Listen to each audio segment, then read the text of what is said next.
క్రీస్తునందు ప్రియమైన వారులారా, శుభాలు. ఎలా ఉన్నారు?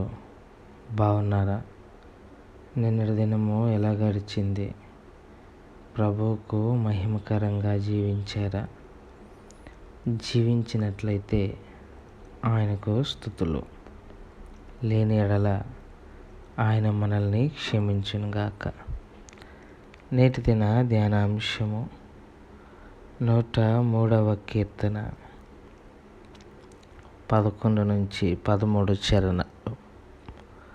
103వ కీర్తన 11 నుంచి 13 చరణాలు. భూమి కంటే ఆకాశము ఎంత ఉన్నతముగా ఉన్నదో, ఆయన యందు భయభక్తులు గలవారి ఎడల ఆయన కృప అంత అధికముగా ఉన్నది. పడమటికి తూర్పు ఎంత దూరమో, ఆయన మన అతిక్రమములను మనకు అంత దూరపరిచి ఉన్నాడు. తండ్రి తన కుమారుని ఎడల జాలిపడినట్లు యెహోవా తన యందు భయభక్తులు గలవారి ఎడల జాలిపడును.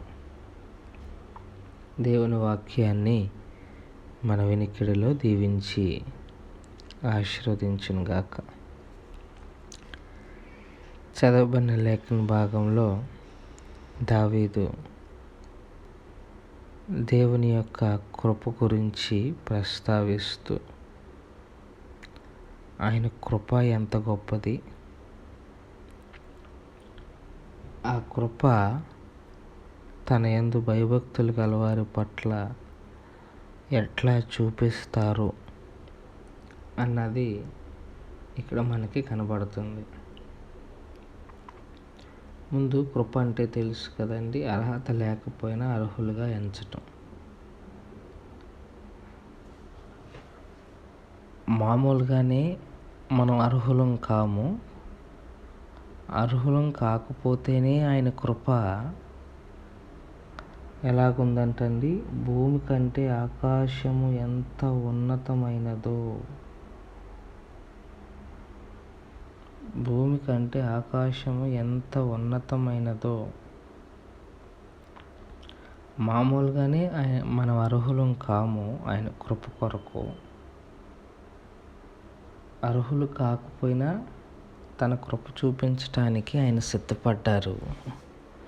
అలాంటిది ఇక మనం ఆయన యందు భయము భక్తి కలిగి ఉంటే ఇంకా ఆయన కృప ఎట్లా ఉంటుందా అంటే ఊహించటానికి కూడా అంతు చిక్కదు. రోజు పాపం చేస్తూ, రోజు విచ్చలవిడిగా తిరుగుతూ, ఇష్టానుసారమైన జీవితాన్ని జీవిస్తుంటేనే ఆయన కృప మన పట్ల ఉంటుంటే, ఇంకా తన యందు భయభక్తులుగానే ఉంటే ఆయన కృప ఇంకెంత మెండుగా ఉంటుందో ఒకసారి ఆలోచన చేయండి. ఇక్కడ దావీదు అదే ప్రస్తావన చేస్తున్నాడు. భూమి కంటే ఆకాశము ఎంత ఉన్నతంగా ఉంటుందో, ఆయన యందు భయభక్తులు గల వారి పట్ల కూడా ఆయన కృప అంత విస్తారంగా ఉంటుందన్నది దావీదు యొక్క ఉద్దేశం. ఆ కృప ఏం చేస్తుందంటే, తూర్పుకి పడమర ఎంత దూరమో అంత దూరముగా మన పాపములను చేసి ఉన్నాడు. అంటే భయభక్తులు కలిగి ఉంటే చాలు, మనం చేసిన పాపాలు తప్పులు, ఆయనకి వ్యతిరేకంగా మనం ప్రవర్తించిన ప్రతీదీ రెప్పపాటున మర్చిపోగలిగిన సామర్థ్యం కలిగిన దేవుడు. అలాగే తన యందు భయభక్తులు గలవారి పట్ల ఆయన జాలిపడి దేవుడు కూడా.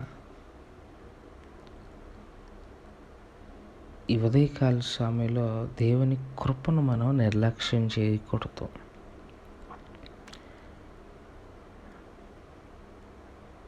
ఆయన యొక్క కృపను మనము తక్కువ చేసి చూసుకోకూడదు. మనం తప్పు చేస్తున్నా ఆయన క్షమిస్తున్నారు కదా అనేసి విస్తారముగా మనము పాపం చేయకూడదు, నిర్లక్ష్యంగా ఉండకూడదు, దేవుని కృపను తక్కువ చేసి చూడకూడదు. అసలు రోజులో ఒక్కసారైనా ఆయన కృప మీకు అర్థమవుతుందా? రోజులో ఒక్కసారైనా ఆయన కృపను మీరు అర్థం చేసుకోగలుగుతున్నారా? ఆలోచన చేసుకోవాలని ప్రభు పక్షంగా విజ్ఞప్తి చేస్తూ ఈ మాటలను ఇంతటితో ముగించుకుంటున్నాను. దేవుడు దీవించి ఆశీర్వదించునుగాక.